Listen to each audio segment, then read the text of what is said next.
কলকাতার বুকে লুকানো বৃন্দাবনের পার্ট 1 তোমরা নিশ্চয়ই দেখেছো। তো সেখানে আমি দেখিয়েছিলাম কিভাবে মন্দিরে যাবে আর মন্দির কখন খোলে। আর যারা যারা এখনো পার্ট 1 দেখোনি তারা আমার এই ভিডিও ডিসক্রিপশনে লিংক দেওয়া আছে, সেখান থেকে দেখে নিও। তো আমি এখন পার্ট 2 এ তোমাদের দেখাবো শ্রীকৃষ্ণের সমস্ত লীলাগুলো। তো ভিডিওটা স্কিপ করো না, পুরোটা দেখো, সত্যি তোমাদের খুব ভালো লাগবে। আর ভেতরের মন্দিরের দর্শনটাও তোমাদেরকে আমি দেখাবো। ভেতরে ভিডিও অ্যালাউ করা ছিল না, তাও আমি তোমাদের জন্য করেছি। তো চলো ভিডিওটা শুরু করা যাক, আর চ্যানেলটা সাবস্ক্রাইব করতে ভুলো না। বন্ধুরা, প্রথমে তোমরা যেটা দেখতে পাবে শ্রীকৃষ্ণের জন্ম।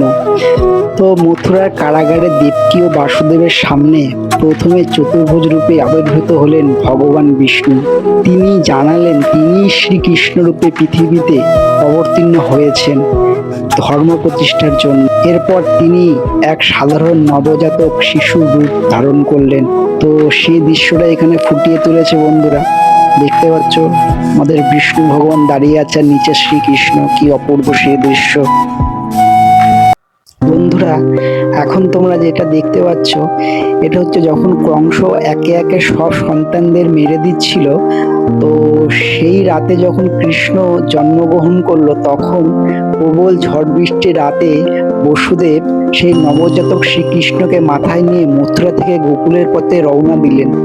তখন অনন্ত শেষনাগ তার বিশাল ফনা মেলে শ্রীকৃষ্ণকে বৃষ্টির হাত থেকে রক্ষা করেছিলেন। যমুনার পথ ছেড়ে দিল আর নিরাপদে গোকুলে পৌঁছে গেলেন বাসুদেব। সেই দৃশ্যটাই এখানে ফুটিয়ে তুলেছে বন্ধুরা, দেখতেই পাচ্ছ তোমরা। বন্ধুরা, এটা তোমরা যেটা দেখতে পাচ্ছ এটা হচ্ছে যখন বাসুদেব গোকুলে নিয়ে গেছিল মা যশোদার কাছে, তখন মা যশোদা শ্রীকৃষ্ণকে শুদ্ধিকরণ করানোর জন্য আয়োজন করেছিল। গোকুলে তখন আনন্দের ঢেউ।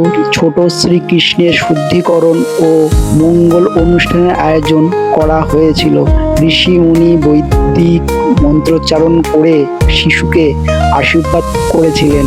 মা যশোদা ও নন্দ মহারাজ স্নেহ ভরে কৃষ্ণকে কোলে নিয়ে সকলের আশীর্বাদ গ্রহণ করেছিলেন। চারিদিকে শুধু আনন্দ আর জয় কৃষ্ণ ধ্বনি উঠেছিল। তো সেই অপূর্ব করুণ দৃশ্যটা বন্ধুরা দেখতেই পাচ্ছ তোমরা। তারপর যেটা তোমরা দেখতে পাচ্ছ বন্ধুরা, এটা হচ্ছে শ্রীকৃষ্ণের নামকরণ করানো হচ্ছে, ঠিক আছে। তো দেখো কি অপূর্বভাবে ফুটিয়ে তুলেছে, খুব সুন্দর লাগছে আমাদের শ্রীকৃষ্ণ গোপাল। বন্ধুরা, এবার তোমরা যেটা দেখছো এটা তোমরা সবাই জানো, এটা হচ্ছে পুতনা রাক্ষসী বধ। তো যখন কংস পুতনা রাক্ষসীকে পাঠিয়েছিল নারীর ছদ্মবেশে গোকুলে কৃষ্ণকে মারার জন্য, তখন পুতনা রাক্ষসী একটা সুন্দর নারীর ছদ্মবেশে বিষ খাওয়ানো স্তন পান করিয়ে শিশু কৃষ্ণকে হত্যা করতে চেয়েছিল। কিন্তু শ্রীকৃষ্ণ শুধু দুধ নয়, তার প্রাণ শক্তিও শুষে নিয়েছিলেন। তো পুতনা নিজের আসল ভয়ঙ্কর রূপ নিয়ে মাটিতে তখন লুটিয়ে পড়েছিল। বন্ধুরা, এবার তোমরা যেটা দেখছো এটা শ্রীকৃষ্ণের তৃণবৃত্ত বটলীলা। কত অপূর্বভাবে ফুটিয়ে তুলেছে, দেখো কি অসাধারণ লাগছে। বন্ধুরা, এবার তোমরা যেটা দেখছো এটা শ্রীকৃষ্ণের ব্রহ্মাণ্ড লীলা। হ্যাঁ বন্ধুরা, যখন মা যশোদা ছোট্ট কৃষ্ণকে মাটি খাওয়ার জন্য মুখ খুলতে বললেন, তখন তিনি যা দেখলেন তা ছিল অবিশ্বাস্য। কৃষ্ণের ছোট্ট মুখের ভেতর দেখা গেল পুরো ব্রহ্মাণ্ড, গ্রহ, নক্ষত্র, আকাশ, পৃথিবী, এমনকি মা যশোদার নিজেকেও। এভাবেই শ্রীকৃষ্ণ প্রকাশ করলেন তার অসীম ঈশ্বরীয় মহিমা। কি অপূর্বভাবে দৃশ্যটা ফুটিয়ে তুলেছে, তাই না বন্ধুরা? বন্ধুরা, এবার তোমরা যেটা দেখছো এটা শ্রীকৃষ্ণর মাখন চুরি লীলা। তো যখন আমাদের ছোট্ট কানাই লুকিয়ে লুকিয়ে যখন মাখন চুরি করতে গেছিলেন, তখন মা যশোদা তাকে হাতে নাতে ধরে ফেলেন। কৃষ্ণ দুষ্টু হাসি দিয়ে বলেন, মা আমি তো কিছু করিনি, আমি তো মাখন খাইনি। কিন্তু তার মুখে আর হাতে লেগে থাকা মাখনই সব সত্য বলে দিল। এই মিষ্টি লীলা আজও ভক্তদের হৃদয়ে আনন্দে ভরে ওঠে। বন্ধুরা, এটা যে দেখছো এটা হচ্ছে শ্রীকৃষ্ণ তার দলবল নিয়ে মাখন চুরি করে খাওয়া। ছোট্ট শ্রীকৃষ্ণ তার সখাদের নিয়ে চুপি চুপি গোপিনীদের ঘরে ঢুকে সবাই মিলে হাড়ি থেকে সাদা মাখন নামিয়ে আনন্দে খেতে শুরু করলেন। হাসি আনন্দে ভরে উঠল পুরো ঘর। আর সেই দুষ্টু অথচ মধুর মাখন চুরি লীলা আজও ভক্তদের হৃদয়ে অমলিন ভাবে থেকে গেছে। তো সেই দৃশ্যটাই বন্ধুরা ফুটিয়ে তুলেছে। বন্ধুরা এবার তোমরা যেটা দেখছো এটা শ্রীকৃষ্ণের বনভোজন লীলা। তো বৃন্দাবনের সবুজ বনে বন্ধুদের সঙ্গে বসে বনভোজন করছেন ছোট্ট শ্রীকৃষ্ণ। সবাই মিলে হাসতে হাসতে দই মাখন আর ফল ভাগ করে খাচ্ছেন। চারিদিকে বাঁশির সুর, পাখির কলতান আর আনন্দের মুখরিত সখাদের হাসি। এই বনভোজন লীলা এক অপূর্ব দৃশ্য। তো কি সুন্দর ফুটিয়ে তুলেছে বন্ধুরা। বন্ধুরা এবার যেটা দেখছো তো এইটা হচ্ছে যখন মা যশোদা কৃষ্ণ আমাদের দুষ্টুমি করছিল, তখন মা যশোদা একটা ভারী ওখেলের সাথে কৃষ্ণকে বেঁধে রেখেছিল। ওখেলটা এমন ভাবে টেনেছে, তখন আমাদের কানাই এমন এক কাণ্ড করলেন যা দেখে পুরো গোকুল স্তব্ধ হয়ে গেছিল। কৃষ্ণ দুটো বিশাল অর্জুন গাছের মাঝখান দিয়ে চলে গেলেন আর এক ঝটকায় গাছ দুটোকে উপড়ে ফেললেন। আসলে গাছ দুটো ছিল অভিশপ্ত বৃক্ষ, যারা কৃষ্ণের ছোঁয়ায় মুক্তি পেলেন। সেই দৃশ্যটা এখানে তুলে ধরা হয়েছে। তো দেখো বন্ধুরা কি সুন্দর সেই দৃশ্যটা। বন্ধুরা এটা যে দেখছো এটা কি বলতে পারবে? এটা হচ্ছে শ্রীকৃষ্ণের অঘাসুর বধ লীলা। যখন কংসের পাঠানো ভয়ঙ্কর অসুর অঘাসুর বিশাল অজগরের রূপ ধরে কৃষ্ণের সখাদের গিলে ফেলতে চেয়েছিল, সবাই বিপদে পড়লে শ্রীকৃষ্ণ নিজেই অজগরের মুখে প্রবেশ করলেন। তারপর নিজে দিব্য রূপ দেহ বড় করতেই অঘাসুর প্রাণ বেরিয়ে গেল। কৃষ্ণ তার সকল সখাকে নিরাপদে উদ্ধার করলেন। সেই অপরূপ দৃশ্যটা ফুটিয়ে তোলা হয়েছে বন্ধুরা। বন্ধুরা তারপরে তোমরা যেটা দেখতে পাচ্ছ যে আমাদের ব্রহ্মাজি শ্রীকৃষ্ণের কাছে ক্ষমা প্রার্থনা চাইছে। এর কারণ কি? অঘাসুর বধের পর শ্রীকৃষ্ণের অসীম মহিমা উপলব্ধি করলেন ব্রহ্মাজি। নিজের ভুল বুঝতে পেরে তিনি শ্রীকৃষ্ণের চরণে নত হয়ে ক্ষমা প্রার্থনা চাইলেন। ব্রহ্মাজি বললেন, হে প্রভু, আপনি সমগ্র সৃষ্টির পরম ঈশ্বর, আমাকে ক্ষমা করুন।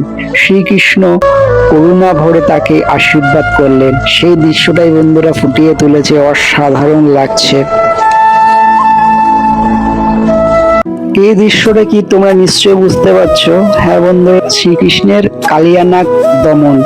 তো যখন যমুনার জল বিষাক্ত কালিয়ানাগের বিষে যমুনায় জল দূষিত হয়ে পড়েছিল, গোকুলবাসীদের রক্ষা করতে শ্রীকৃষ্ণ যমুনায় ঝাঁপ দিয়েছিল।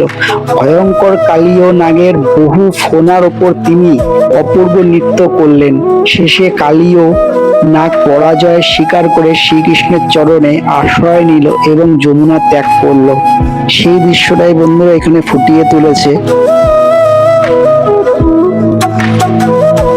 বন্ধুরা এটা কি তোমরা নিশ্চয় বুঝতে পারছো? হ্যাঁ, এটা শ্রীকৃষ্ণের বস্ত্রহরণ লীলা। যমুনার তীরে ব্রজের গোপীরা ভগবান শ্রীকৃষ্ণকে স্বামী রূপে লাভের উদ্দেশ্যে ব্রত পালন করেছিলেন। তখন শ্রীকৃষ্ণ তাদের বস্ত্র একটি কদম গাছে তুলে রেখে ভক্তি, নম্রতা ও সম্পূর্ণ আত্মসমর্পণের শিক্ষা দিলেন। শেষে তিনি তাদের বস্ত্র ফিরিয়েও দিয়েছিলেন এবং আশীর্বাদ করেছিলেন। সেই অপূর্ব দৃশ্যটা বন্ধুরা কি সুন্দর ফুটিয়ে তুলেছে। বন্ধুরা এবার তোমরা যেটা দেখছো এটা আমরা অনেকে হয়তো জানি না। তো একদিন গোকুলে এক ফলওয়ালি ফল বিক্রি করতে এলেন। ছোট শ্রীকৃষ্ণ মুঠো ভরে কিছু ধান নিয়ে ফল কিনতে গেলেন, কিন্তু পথে বেশিরভাগ ধানই পড়ে গেল। তবুও ফলওয়ালি স্নেহ ভরে কৃষ্ণকে অনেক ফল দিলেন।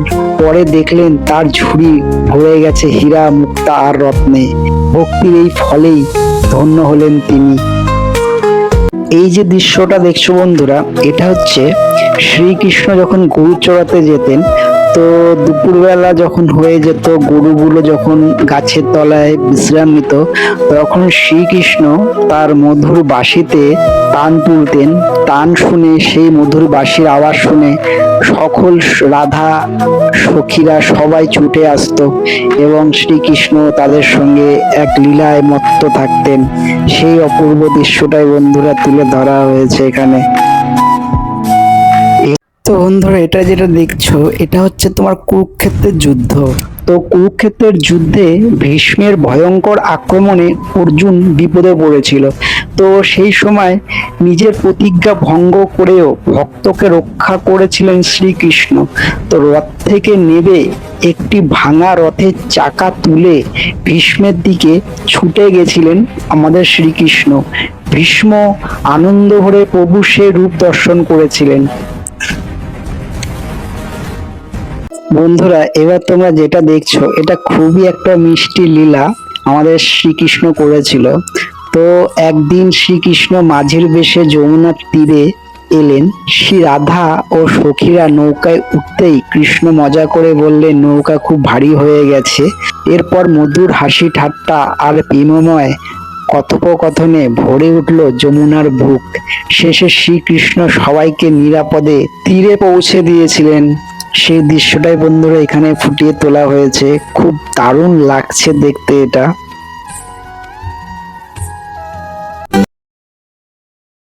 তো বন্ধুরা, এটা হচ্ছে মন্দিরের ভেতরের দৃশ্য। খুবই অপূর্ব কারুকার্য করা। তো ভিডিও করা অ্যালাউ নেই, তাও আমি ভিডিও করেছি। মন্দিরটা হচ্ছে দুটো ফ্লোর আছে। তো যেটা মেন মন্দির ওটা উপরে, আর এটা দেখো নিচে। তো আমি বেশি ভিডিও করতে বন্ধুরা, এটা যেটা দেখছো এটা তোমরা গেট থেকে ঢুকে সবার আগে দেখতে পাবে। এটা বৃন্দাবনের লীলা। তো ভেতরে দেখো রাধাকৃষ্ণ দাঁড়িয়ে আছে কত সুন্দর, আর তার চারপাশে লীলাটা চাকার মতন ঘুরছে। কি অপূর্ব লাগছে বন্ধুরা, দেখো তোমরা না গেলে বুঝতে পারবে না। তো তোমরা অবশ্যই একবার এখানে আসবে। তো বন্ধুরা, আমি আরেকটা জিনিস দেখাচ্ছি। দেখো এই জিনিসটা দেখে আমার মন সত্যি মুগ্ধ হয়ে গেছিল। আমি এখানে অনেকক্ষণ দাঁড়িয়েছিলাম। দেখো রাধাকৃষ্ণর দোলনায় যে ঝুলছে, এই দৃশ্যটা অপূর্ব লেগেছে আমার কাছে। তোমাদের কাছে কেমন লাগছে অবশ্যই ভিডিও কমেন্টে জানিও। আর ভিডিওটি ভালো লাগলে চ্যানেলটি সাবস্ক্রাইব করে দিও, বেল নোটিফিকেশন আইকনে ক্লিক করে আমার পাশে থেকো। আর সত্যি বলতে বন্ধুরা, এখানে না আরো অনেক কিছু দৃশ্য আছে, ঠিক আছে? তো তোমরা না এলে বুঝতে পারবে না। শুধু রাধাকৃষ্ণ না, আরো অনেক দৃশ্য আছে। ভিডিওটা অনেক বড় হয়ে যাবে বলে আমি সবকিছু তুলে ধরতে পারলাম না। তো তোমরা কমেন্টে আমাকে জানিও যদি দেখতে চাও। আমি নিশ্চয়ই তোমাদের জন্য আবার একটা পার্ট আমি নিয়ে আসবো। দেখা হচ্ছে পরের ভিডিওতে। সুস্থ থেকো, ভালো থেকো।